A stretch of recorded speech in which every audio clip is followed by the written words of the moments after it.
वडी पैकेज करा हुआ ले बोले छा मसलो नदे को पूछा करा दो बिठुआ अदा अस्सलाम वालेकुम। वालेकुम सलाम। अदा यो कल में पैकेज करा हुआ जी हले न तो यार फेसबुक न तो ले जी छो न तो वाले यार पैकेज ही कल करायो हुआ पर हले न तो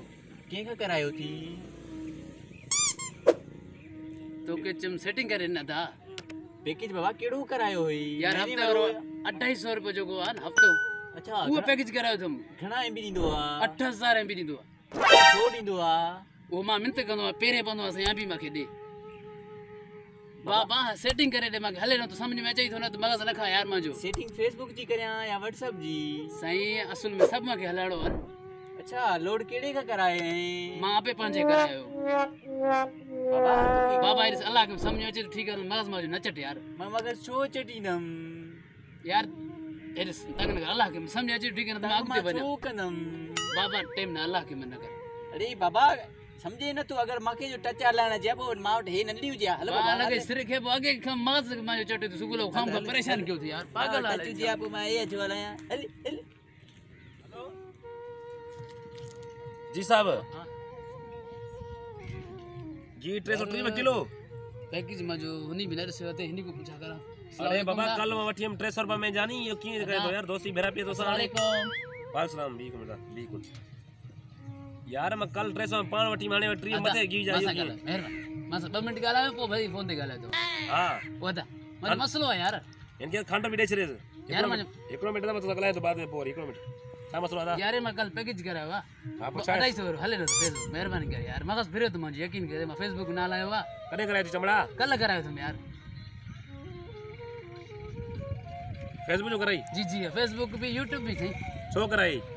बस ये टाइम पास ले न कराया यार हेल घूम चलता न करा गलाने फोन ते आ सही सब मानू तक साउदार बखंड कल हले पी साईं तमाम वाली पांजी गालियों करता हर बार पुना चूं बिया दोस्ती तवा बिरा पिया अलाए तेल खत्म थी वाला छा कल 50 रुपए शाम जो वेदो मां नमाज टेमा वडो मस्जिद 2 किलो 3 किलोमीटर पंधा केर पैदल का है पर जंग में न होई न वाई तो तेल तेल भी जुल्म थी अल्लाह पांजी पनाह में रखे उनी ने से हिन ते को पूछा महंगाई करे छडियो अदा अस्सलाम वालेकुम 20 रुपया वालेकुम अच्छा खैरा जो है ना काडे निकतो थो ना सही मसलो यो आ जी जो मुझे पैकेज खत्म थी आ पैकेज में करा फेसबुक में न तो ले यार शर्म कयो रे शर्म कयो तू पैकेज ला परेशान मां नमाज से वञा पियो माखे गाड़ी जो तेल खत्म थिया मां इनी में परेशान आ को नेकी जो कम धारो निभागा हाणे इन पैकेज ला एडो परेशान आ तो यार मां यकीन कंदे फेसबुक हलाए न तो बड़ो टाइम थी कल पैकेज खत्म थियो आज मां पैकेज करायो आ मेहरबानी करे मां के 10 छो न तो ले आए केर मुसलमान ता है ना जी शर्म न थो थे हां ए नमाज हे जुमे जो दी आ जुमे जी नमाज ते वेयो ना न वेयो न खबर आ थी कल छा जो दी गुजरी यो कल 40 होयो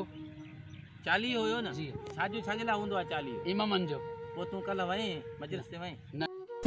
कयो रे शर्म कयो बिना छो तो यार 10 न तू गालियों बेड़ी करे तो असा को वाणिया भी भला न रोज मंदिर ते वेंदा न सुबह जो वनी पांजे भगवान जी पूजा करना असा मुसलमान ही बाबा मेहरबानी 10 बाकी मगज बहस न कर यार हिन लानत में किए फाथे हिन लानत जी लत में यार यकीन कंदे मां YouTube हलाया तो TikTok हलाया तो मुझे मगज फेरे तो यार ट्रेसनी जे मथो यो घणे में पैकेज कंदो आ पर बुध तू रस्ते छो बिठो मां जो तो तेल खत्म थिया बचा बाबा तू मुसलमान आ तो पेट्रोल राज भराया तो खबर सुबह जी नमाज पढ़ने वेंदम अल्लाहु अकबर बाबा महंगाई जे करे दिमाग कम न कयो मां जो एक त मां दिमाग जो कमजोर आ कल 50 जो तेल विधो मां पंप वाले लाई घणो विधो इया खबर ना एरी गाल त बुध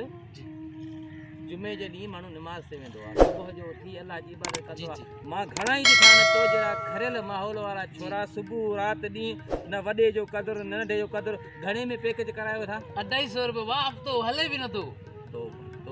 हाणे दिल चेती त बी थपणा पर नथो हणा थप ना यार मां के मेर बैठाई बुध जे 250 में तू सौदो सामान वठी घर में खणी वने तुजा बच्चा खाइन वेलो हिकड़ो तुजो सामान जो थी वेंदो बाबा हाने मेहरबानी खबर पवे थी मां ठाए दे यकीन मां फिर मानी भी न खादी आ मां हिन लानत के हथ में भी न खणदो आ वञो टर हितोने जान छडे गाल एडी कई थी जो मां चवा तो लाहे पादर वठाए हाने वञ यार पागल हाले छा मां जो पैकेज मगज फिर तू जो अरे वञ बाबा पादर हाने मां के ठाए पादर बनी मां मां के समझ में नहीं दो हल मेहरबानी यार मां मानी न खादी मां बाबा टर मां चवा तो टर निभागा तो मारे न विछाए कहिड़े नाले सां? निमाज़ जी गणती न अल्लाह जे राह जी गणती पेकज जी कढ पेकज जी कढ शर्म कयो रे शर्म कयो खरी विया आहियो पण अंग्रेज़नि जी औलाद जिंदगी आहे या मश्किरिया जिंदगी आहे या मश्किरिया। असांजे तमाम वीडियो ॾिसण जे लाइ असांजे YouTube चैनल मिका कॉमेडी क्लब के सब्सक्राइब ज़रूर कजो।